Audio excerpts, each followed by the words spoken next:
اور اس کی کامیابی نے فرانس کی ایکسپینشنزم کی جو ملٹری ایڈونچر کی جو ایک وش ہے، جو ایمبیشن تھی، جو اس کی ایکٹیویٹیز تھیں لوئی 14 کو، اس کو بڑھاوا دیا، اس کو انکریج کیا، اور آنے والے 50 سالوں تک جو ہے یہ جنگ جو ہے اس نے اپنا امپیکٹ چھوڑا۔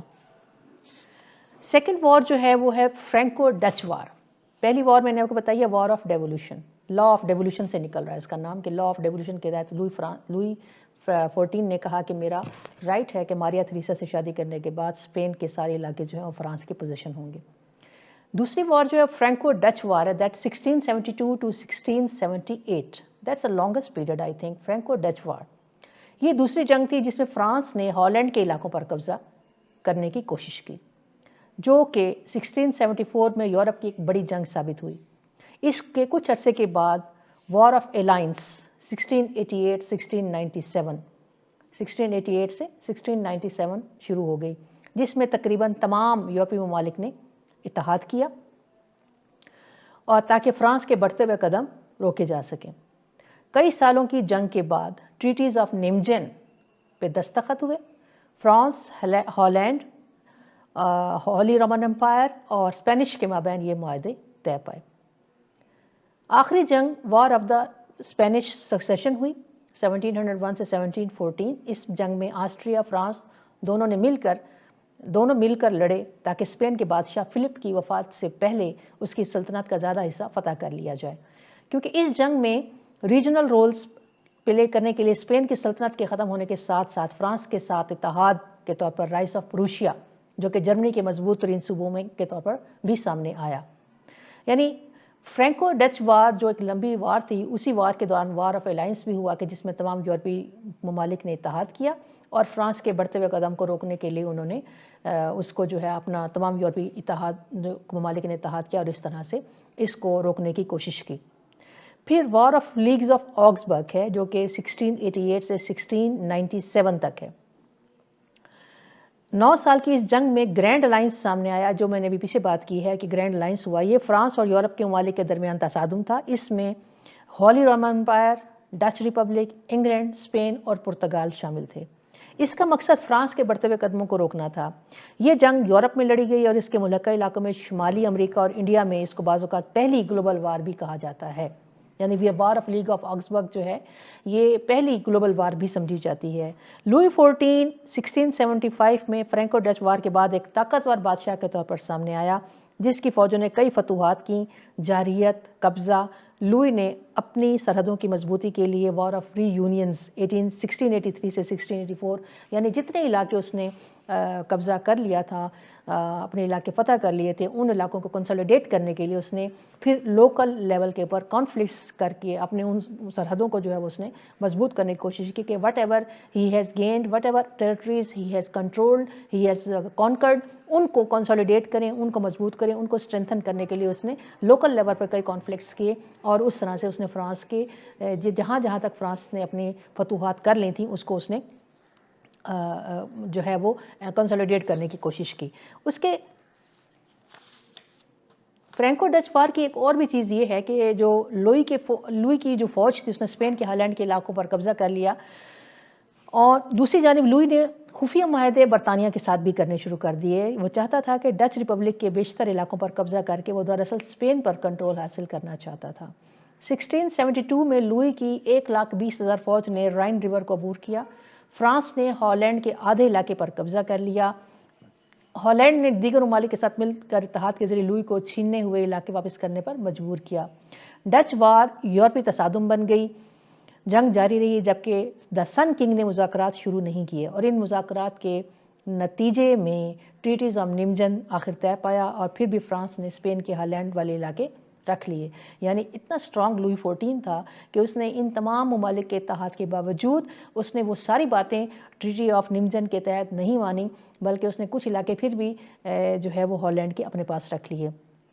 تاریخ دان اس فرینکو ڈچ وار کو کم توجہ دیتے ہیں، مگر ان کے مطابق لوئی کا اس فرینچ ڈچ وار کو شروع کرنے کا مقصد یہ تھا کہ اس جنگ میں اسپین ضرور مداخلت کرے گا، جس کے نتیجے میں نہ صرف اسپین کے ہالینڈ کے علاقے بلکہ بذات خود اسپین کو بھی وہ ہڑپ کر جائے گا۔ اس لیے اس کو وہاں کے بادشاہ کارلوس II آف اسپین کی موت کا انتظار بھی نہیں کرنا پڑے گا، جو اسپین کے بادشاہ تھے، کہ جب وہ ختم ہوگا تو شاید پھر اس کے بعد اس کو اسپین کے جو ہے وہ علاقے ملیں گے۔ تو اس سے پہلے اس نے اس وار کو، فرینکو ڈچ وار کو شروع کیا، کیونکہ اس کو پتہ تھا کہ ہالینڈ کو جب وہ ٹچ کرے گا تو آٹومیٹیکلی اسپین جو ہے وہ بادشاہ، اسپین کا بادشاہ جو ہے وہ اس کے پر انٹرفیئر کرے گا، وہ بھی مداخلت کرے گا، اور پھر لوئی کو یہ موقع مل جائے گا کہ وہ اس کے علاقوں پر جو ہے اسپین پر بھی جو ہے وہ قبضہ کر سکے۔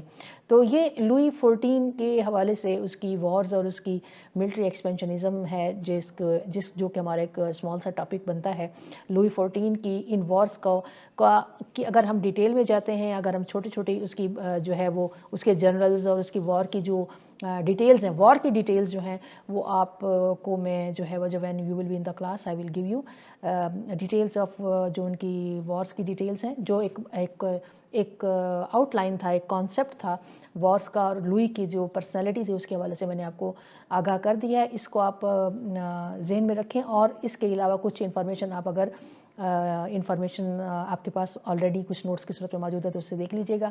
انشاءاللہ نیکسٹ جب آپ لیکچر میں کلاس روم میں آتے ہیں تو اس کی جو وار ڈیٹیلز ہیں، جس میں کہ جی فوجیں کہاں سے شروع ہوئیں، کتنی فوج کس کے پاس تھی، کون سے جنرلز جو ہے وہ پلے کر رہے تھے، اور اس طرح سے اس کو جو ہے وہ ہم کر دیں گے۔ لیکن جو وارز کا مین آبجیکٹیوز تھا وہ میں نے آپ کو بتا دیا ہے۔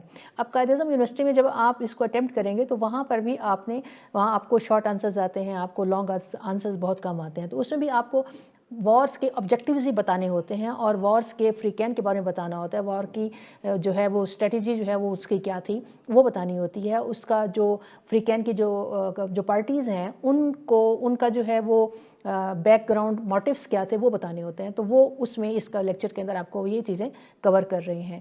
امید ہے کہ آپ کو یہ انڈرسٹینڈ کر لیا ہوگا آپ نے، اور اس کو فردر جو ہے اگر کچھ نہیں ہوگا تو then when you will be in the class we will discuss it. Okay, thank you very much, اللہ حافظ۔